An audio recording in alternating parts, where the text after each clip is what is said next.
Hello there, I'm Begalius. Well, that was a strong hello there. It's finally beginning to get warmer. It only took way too long. This time a few years ago, it was like insanely hot, like overbearingly hot. Now I'm still wearing jackets all the time. I wore a dressing gown the other day, and not much else. If you can get that image out of your head, good for you. I'm so sorry for putting it there. But we're not talking about that today. Today, we want to talk about a game. I want to talk about this game that entered Game Pass recently that I just beat. I think I beat it yesterday. Hot Wheels Unleashed 2 Turbocharged. I played the first one, and now this is the second one, which does typically follow the first one. And I want to talk about it. I want to tell you what I thought of it. And I've got to say, although I'm not like a Hot Wheels fan, I don't know how many people are Hot Wheels fans. I think there's probably more fans of like the games currently, right, than the actual toys. I don't know if it has like a fandom or anything like that. But if you are a fan, I'd imagine this is exactly what you want. When I was a kid, I never had these Hot Wheel toys. I really wanted them. You know, I was super into cars. I love cars. I had so many toy cars back in the day. And you know, I saw the loser, arsehole, cool kids with their friggin' Hot Wheels. Damn you! And I wanted them. I desperately wanted Hot Wheels, and I don't know. I guess I could have had them. This has turned into a different type of video. But yeah, if I had been someone who was into that, I'd imagine this is exactly one I wanted to play. They kind of just like bring the imagination of Hot Wheels, the imagination of, I guess, a combination of Hot Wheels and a kid, some friggin' kid, lucky bastard, with the Hot Wheels. It brings that animation to life in a very like explosive and fun way. Now I will say they did this with the first one, and with the second one it's not all that different. I don't think I remember you being able to jump in the first one, so that's pretty cool.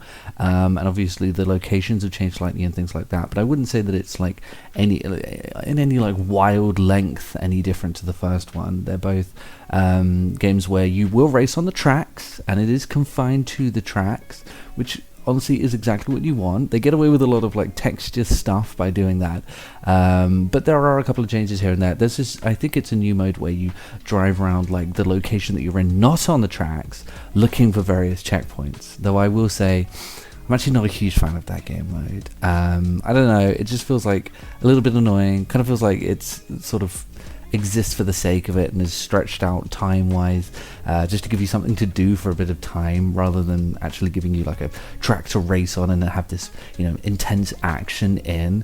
Yeah, I don't know, I just didn't really like it all that much, and trying to like figure out how to get to the finish line in time could just be a little bit annoying at times, honestly. And I will say some of the other annoyances, sometimes the physics. I mean, all of these go for the first one, by the way. All of the issues that I have for the second one were present in the first one, which actually is kind of a bit of an issue, but then again, it could just be me with the issues. You know, this could just be me being all unique and not like other guys. But yeah, the issues I had, the physics I wasn't a huge fan of. There were occasionally things that you had to do on tracks that would kind of mess with the physics in a way that I think they thought was more effective than it was. There's one where like you're pushed along by this gravity thing, you have to land just right under to hit the checkpoint, and I had to try that several times just to get through. It was very obtuse and very annoying.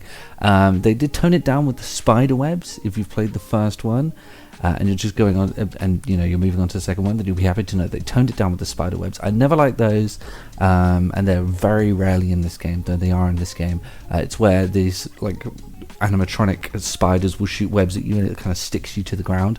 Those pop up like once or twice in the entire story. I don't know in terms of like the tracks, like quick plays and online and stuff like that. I don't know. I haven't touched the online, by the way. And I will say that the car selection doesn't feel huge. I will honestly, the microtransactions do feel a little bit intrusive here. You know, when you go to select a car, it kind of does the Forza thing where it's like, okay, these are the cars you have and these are the ones that you could have.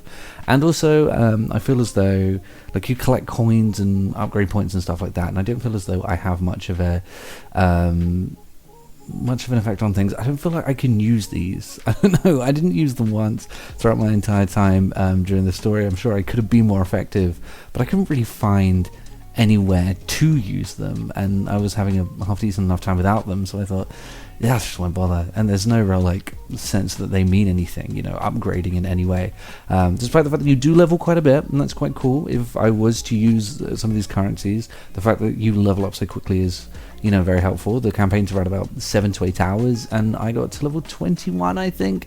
So that's pretty great. And the cars that you do get to use straight off the get-go are very fun, and overall the game is just a lot of fun. I mean, yeah, I do have my complaints here and there, and I wouldn't say that it's like a groundbreaking game, but it is exactly what I would want it to be. Like, it's so crazy and silly, but it's, you're still riding along the tracks, and it really does a very good job of being like, okay, we're not gonna mess with things. We're not going to take like these Hot Wheels and put them on different tracks. We're not going to put them on dirt or on the road and try to make it feel realistic in some way. No, this is just how it looked in your imagination, and that's cool. Really getting to unlock that, and the gameplay is a lot of fun. Naturally, if it does, honestly, it has a bit of a learning curve. Like, you do have to get used to the sides and how constricted it can be. Overtaking in such a constricted zone where you can actually just fly off the edge at such high speeds can be quite difficult. It's definitely something you've got to get used to, but once you do, it's a lot of fun.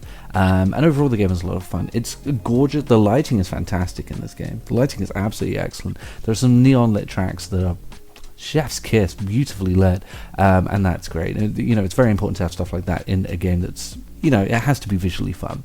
So that's a lot of cool, and I do like the story, and I like the addition of boss battles now, where you have a time limit to smash these like panels. It's not that innovative or crazy. We've seen it before, but I like the fact that like it introduces this sort of story beat of, oh, and there are bosses now, and I think that's quite cool. So all in all, I had a good time with the game. It is a lot of fun. Like I said, it's only between sort of 7 and 8 hours, so I definitely recommend giving it a shot.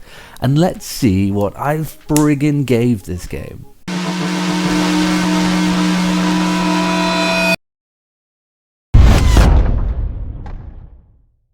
That's right.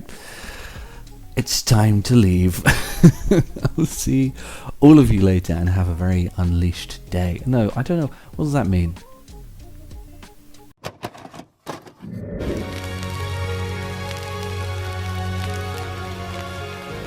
The PlayStation's only $149, and you can also get leading titles